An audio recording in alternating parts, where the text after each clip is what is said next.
Hi everyone, I have auditory processing disorder. So, what is auditory processing disorder?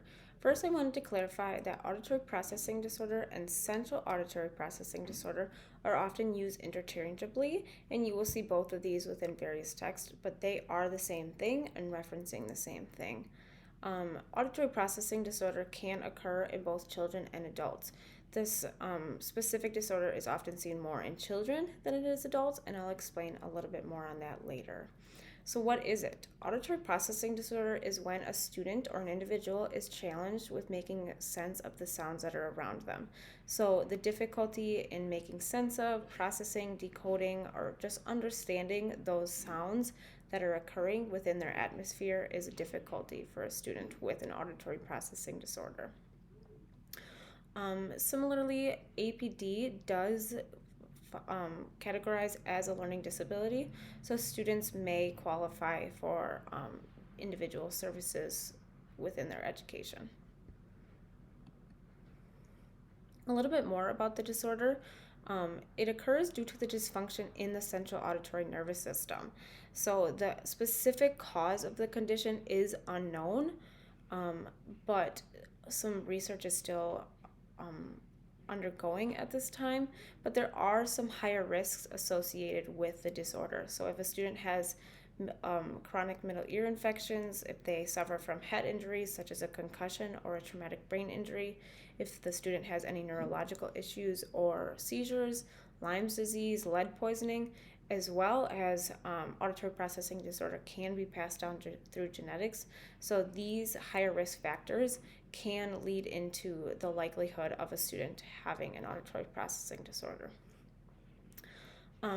Earlier, I noted that children are more likely than adults to have this disorder, and that is because at the age of around 13 years old, that central auditory nervous system undergoes a rapid growth that allows that system to reach maturity or their adulthood.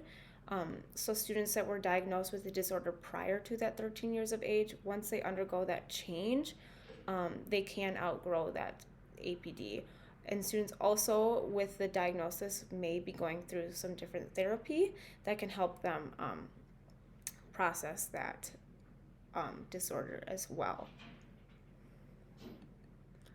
Some different characteristics of a student with an APD. So because this is an individualized disorder and learning disability, these characteristics are not specific to the disorder, or a student may have multiple of these or just a couple of them, one of them, but these are just the main ones to look for. So it's crucial to understand that an APD does not mean that a student has the inability to hear. The hearing loss of the student is not being impaired. It is the inability to process that hearing correctly. So with that, a student is going to have a hard time understanding speech because of that verbal inability to understand the sounds or decode the sounds. So also, students are going to be easily distracted by the sounds when there's a lot of sounds going on within their atmosphere, and they're struggling to understand all of them completely. They're going to be easily distracted as their brain is constantly working and being exhausted by that understanding or decoding of that understanding. Students are also going to have a hard time when they are tasked with listening for a long period of time.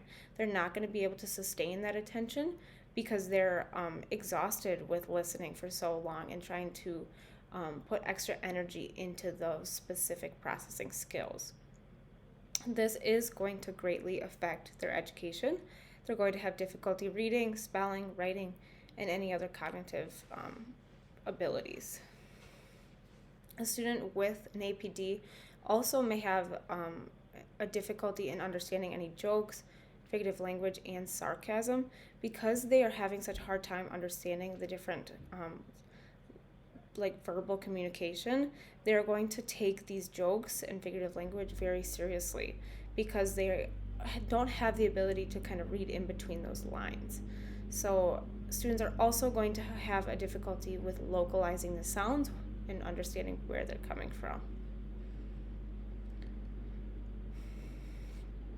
So some of the educational considerations to support a student with an APD.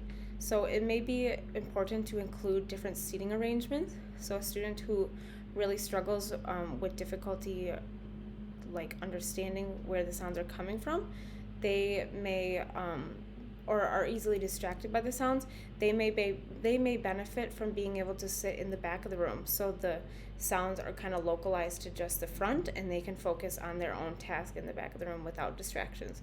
Or a student who doesn't have or is really struggling with understanding the teacher's instructions, they may benefit from sitting in the front of the room so that they can focus just on the instructor.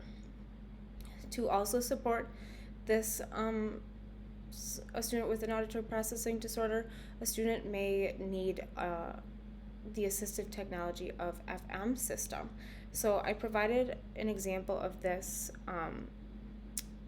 within the slide, that picture.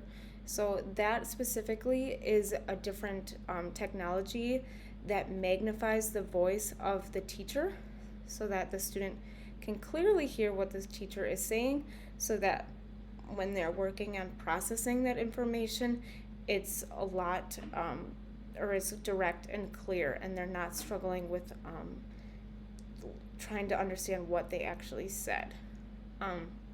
Students who have an APD also are going to greatly benefit from pictures and written instructions. When their expectations are not specifically articulated to them because they're not understanding those verbal cues, they really need those written instructions so that they are following along and meeting expectations with their peers. And then a student with an APD is going to benefit greatly from individualized therapy that targets those direct skills that they will benefit from. So some of the different support strategy or different support services and resources that I included. The first one was a PDF document from the American Academy of Audiology Guidelines or clinical practices. So this document is just a very large document on different diagnosis, treatment, management, and a whole bunch of information on what APD is, how to manage it between children and adults. And it's not really geared towards one specific audience, it's just for anyone who's looking for more information. And then additionally, a student with an auditory processing disorder, because this is a learning disability, they are going to be able to qualify for an IEP and receives different services through IDEA in their education. And then the last resource I included was from the Children's Hospital. Because auditory processing disorder looks like a lot of different other conditions, the Children's Wisconsin offers different testing and treatment for this specific processing disorder. And then these are my references.